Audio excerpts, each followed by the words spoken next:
Hace un tiempo dejé de estudiar durante 3 semanas seguidas, casi un mes, sin siquiera coger mi instrumento un solo día.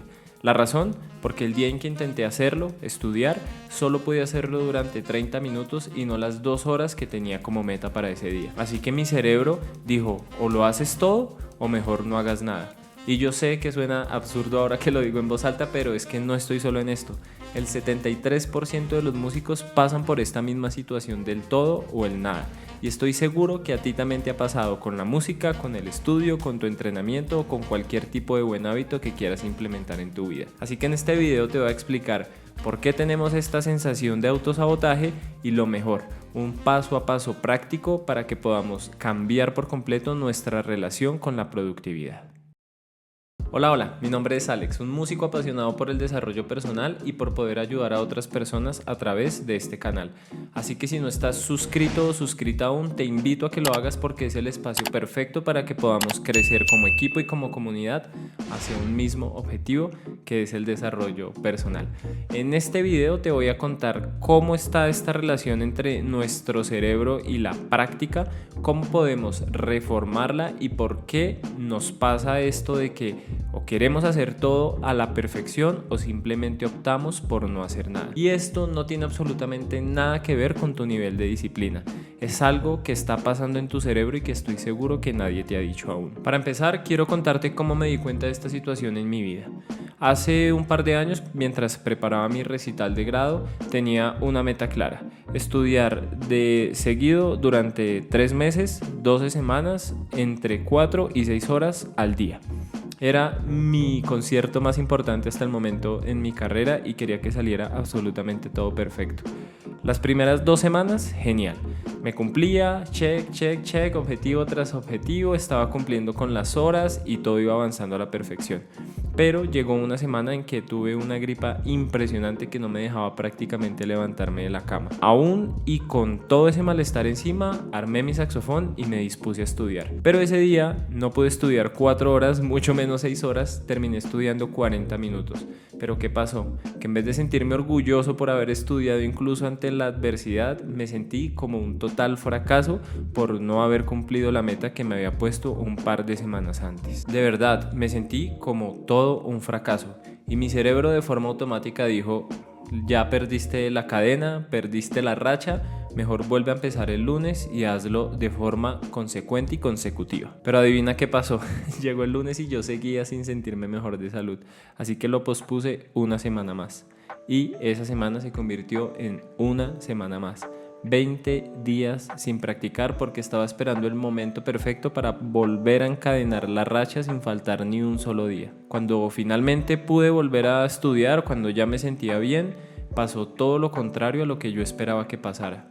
Yo quería sentirme otra vez motivado, con todo el impulso y aprovechar que ya tenía otra vez mi salud al 100. Pero contrario a esto me sentía muy mal por todo el tiempo que había perdido, porque el cronograma, el plan que yo tenía ya no funcionaba, tenía que reestructurarlo, todo por haber dejado de practicar durante tantos días. Y ahí entendí algo que me cambió por completo la percepción de las cosas, no solo en la música, sino de mi vida en general. Yo no estaba siendo disciplinado, estaba siendo extremista. Y el extremismo, sobre todo en la música, no te hace mejor, te paraliza. Cuando empecé a investigar, luego de un tiempo qué era lo que me estaba pasando, me di cuenta que no era algo que me pasaba solo a mí.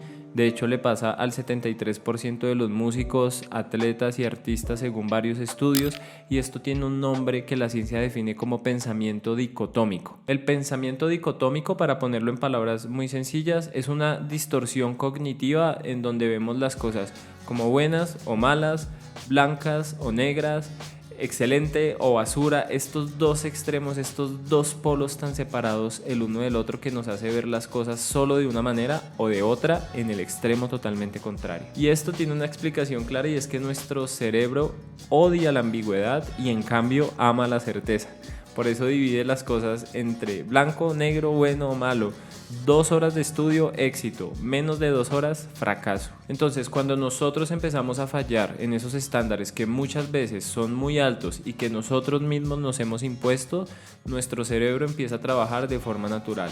Por ejemplo, activando el sistema de amenaza a través de la amígdala, donde empezamos a sentirnos mucho más frustrados. Nuestro crítico interno, el policía del que hablamos en el video pasado, vuelve a salir a la luz y empieza a atacarnos de forma constante. La dopamina se desploma y por ende empezamos a sentir que perdemos toda la motivación. Y todo eso desemboca en una simple respuesta, y es evitar el fracaso. Nuestro cerebro nos está cuidando, así que para evitar todas esas sensaciones simplemente dejamos de hacer las cosas que sabemos que tenemos que hacer. Y esto crea un ciclo mortal para nuestros objetivos.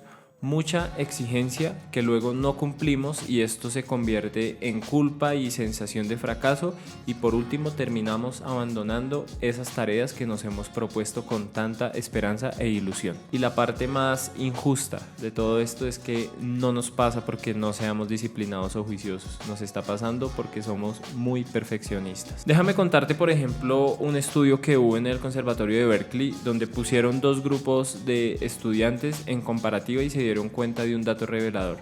En el grupo A, el estudiante tenía una meta que era estudiar 4 horas diarias. Cuando midieron los resultados, se dieron cuenta que el estudiante había estudiado solo 1.5 horas por semana en promedio. ¿Por qué? Porque los días en que no disponía de las 4 horas completas para estudiar, simplemente no estudiaba. En el grupo B, en cambio, la meta era solo entre 20 y 60 minutos diarios. Resultado de promedio 5.5 horas a la semana, mucho más que el grupo A, aún y así cuando su meta de estudio era menor. ¿Por qué? Porque es más fácil sacar entre 20 y 60 minutos todos los días que disponer de bloques completos de 4 horas. Después de un año, el estudiante del grupo B había estudiado casi 286 horas más en comparación al estudiante A. Mismo talento, mismo instrumento, mismo conservatorio. La única diferencia, que uno estaba buscando excelencia y el otro estaba buscando constancia. Así que nos invito a que seamos parte de este grupo B, de este grupo que quiere ser constante, que aún y así cuando las cosas no salgan a la perfección sigue haciéndolas, porque sabemos que el paso a paso es lo más importante y no dar solamente un salto eventual. Así que te voy a contar 6 puntos que estoy seguro que nos van a servir para empezar a cambiar este patrón, pero te advierto que el 4 es el que más me gusta a mí porque es como el que rompe ese ciclo en el que todos hemos estado atrapados alguna vez. No tienes que hacerlos todos desde ya, simplemente escoge 2 o 3 que más resuenen contigo, pero estoy seguro que si los empiezas a aplicar vas a sentir cambios muy grandes en tu rutina de estudio. Estrategia número 1, la regla del mínimo ridículo. ¿En qué consiste esto? Olvidémonos de la meta de estudiar 6 u 8 horas diarias de forma obligatoria y pongámonos una meta ridículamente pequeña. Por ejemplo, todos los días tengo que estudiar por lo menos 30 minutos o por lo menos tengo que hacer 2 escalas, por lo menos tengo que leer una página de mi repertorio. Esa meta mínima. ¿Sabes qué pasa? Que no siempre vamos a hacer simplemente lo mínimo. Por lo general, después de que armamos el instrumento, esos 20 minutos se puede convertir en 1 hora o 2 o en 3, dependiendo del tiempo que tengamos disponible.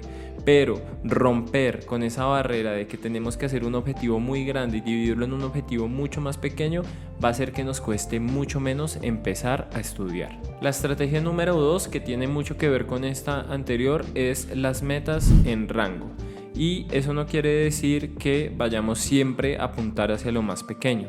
Lo que buscamos con esta estrategia es decirle a nuestro cerebro que cualquiera de los puntos está bien, y me explico. Cuando somos como el estudiante A y tenemos la meta de estudiar 4 horas, todo lo que no sea 4 horas se va a significar un fracaso. En cambio, si dividimos estas metas en rangos más pequeños, donde por ejemplo el objetivo ya no sea estudiar 4 horas, sino estudiar entre 30 minutos o 4 horas, siempre vamos a sentir esa sensación de satisfacción. Estudiando 30 minutos, estudiando 1 hora, estudiando 3, estudiando 4, estudiando 6. Siempre nuestro cerebro va a tener esa sensación de que estamos cumpliendo. Y eso lo que va a hacer es que va a generar mucha más dopamina y por ende mucha más motivación. Recuerden, yo siempre lo he dicho, a nuestro cerebro no hay que tratarlo como si fuéramos nosotros mismos. Yo veo al cerebro como algo externo, como un tercero del cual debo aprender, entender y saber cómo manipular a mi favor. Estrategia número 3, bloques profundos, absoluta concentración, ya lo hemos hablado en otros videos, técnica del método Pomodoro. Si quieres saber un poquito más a detalle, voy a dejarte un video que te va a ayudar con todo este tema al final, pero en resumen de eso se trata, de centrarte un tiempo específico en una sola tarea. Adiós celular, adiós distracciones, adiós charlas y concentrarte únicamente en una tarea específica. En este caso, estudiar. Estrategia número 4, una de las más importantes que desde que estoy implementando me ha ayudado muchísimo a cambiar mi relación con el instrumento. Práctica imperfecta deliberada. ¿En qué consiste esto? Determinar un tiempo, 10, 15 o 20 minutos, donde vamos a tocar todo lo que queramos tocar de arriba a abajo sin detenernos ni una sola vez. Esto nos va a ayudar a varias cosas. Primera, a reencuadrar esa relación que tenemos con el fracaso, con el equivocarnos o con el hacer algo mal. Equivocarnos es parte de la tarea como músicos, entonces tener sesiones, bloques donde podamos equivocarnos sin sentir ninguna culpa nos va a ayudar mucho. Pero lo segundo, y es en lo que más me ha servido a mí, es en empezar a cambiar esta sensación casi automática de que si me equivoco, me detengo y vuelvo a empezar. Que está bien siempre y cuando lo hagamos de manera consciente, pero lo que me pasaba a mí es que incluso en clases, en conciertos o en presentaciones, automáticamente cuando me equivocaba me quedaba pensando mucho en el error y eso me impedía seguir desarrollando la música de una manera consecuente. Entonces, lo que hago en esta práctica con error de forma deliberada es tocar todo de arriba abajo, situarme ya como si estuviera en un concierto, en una audición, en una presentación, y aún así cuando me equivoque tratar de mirar siempre hacia adelante. Esto estoy seguro que te va a ayudar muchísimo porque a mí me cambió por completo la forma de relacionarme con el escenario. La estrategia número 5, una de las que más me gusta hablando de esto del hackeo cerebral, se llama la estrategia del if-then, el sí, entonces. ¿En qué consiste esto? Por ejemplo, yo tengo un hábito y es que siempre que llego a entrenar, después de tomarme mi batido, me pongo a estudiar. Así sea una sola escala. If, then. Si tomo batido, me siento a estudiar. Si, por ejemplo, puedes aplicarlo, si son las 6, toco una escala. Si ya desayuné, hago una rutina de técnica. Siempre empezar a anclar un hábito con otro, una regla base del libro de hábitos atómicos, que aquí la nombro como el if-then, pero que lo que buscamos es asociar ciertas rutinas a una nueva. Esto para que nuestro cerebro adquiera el hábito de estudio de una manera mucho más fácil y se vuelvan como disparadores automáticos. Ok, ya sé que ya desayuné, es momento de estudiar, o son las 12 del mediodía, es la hora de estudiar. Tratar de estudiar siempre a la misma hora o siempre después de una práctica habitual nos va a ayudar a que podamos romper con esa barrera de resistencia del inicio, que es la más difícil. Ya después de que armemos el instrumento y empecemos a tocar, sabemos que va a ser mucho más fácil. Y la estrategia número 6, una de las que he hablado en otros videos donde asociamos el mindfulness directamente con la práctica musical, que se llama el registro de compasión. Y esto simplemente es terminar todas nuestras sesiones de estudio con 3 preguntas sencillitas. ¿Qué logré hoy? Registrar qué cosas hemos alcanzado, qué objetivos hemos cumplido, qué fue útil, importantísimo, qué cambios, qué técnicas, qué cosas me han servido para mejorar y qué voy a hacer mañana. Tener un panorama claro de lo que quiero lograr el día de mañana o en mi siguiente bloque de estudio. Esto parece algo muy básico, muy pequeño, pero te aseguro que funciona de una forma muy impresionante.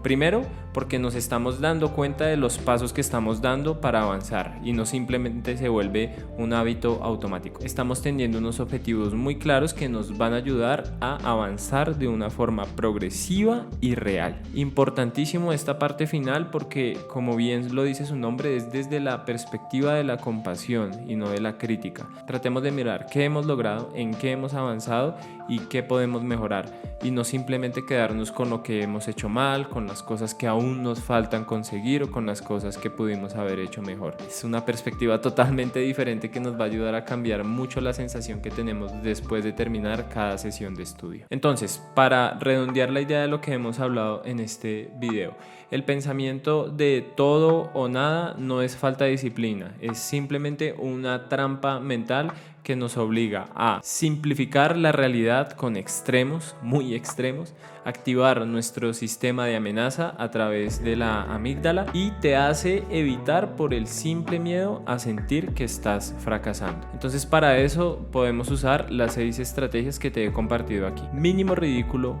metas en rango, bloques micro, práctica imperfecta intencional, planes if then y el registro de compasión. 6 pasos sencillitos para hackear nuestro cerebro y tener una relación mucho más sana con nuestro instrumento. Ya no estás practicando todo o nada, simplemente lo estás haciendo todos los días. Y te voy a dejar una frase que me repito todas las mañanas antes de estudiar: la consistencia imperfecta siempre gana sobre la perfección esporádica. Entonces, recuerda que siempre dejo el link de mi Instagram en la descripción de los videos en caso de que necesites una ayuda un poco más personal. La mejor forma en que puedes agradecer este tipo de contenido es suscribiéndote y si puedes compartirlo con alguien a quien le pueda servir.